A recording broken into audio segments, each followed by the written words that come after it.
कौन तकरीबकार, कौन है मेमार, अवाम 8 फरवरी को फैसला सुना देंगे। शहबाज शरीफ का शेखुपुरा में खिताब। कहा कि नवाज शरीफ के सामने उनकी बेटी को गिरफ्तार किया गया, लेकिन उन्होंने तो नहीं कहा कि कोर कमांडर हाउस और GHQ पर चढ़ दौड़ो। हमने हुकूमत मुल्क बचाने के लिए कबूल की। पाकिस्तान को दिवालिया होने से ना बचाते तो सड़कों पर बलवे हो रहे होते।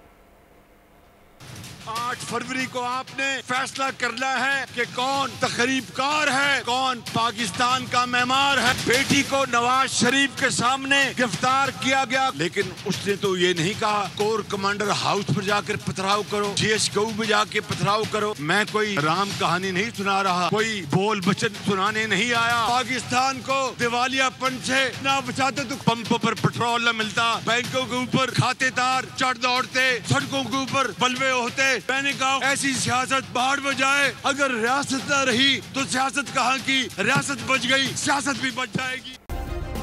सब्सक्राइब करें और बेल दबाएं ताकि कोई खबर रह न जाए।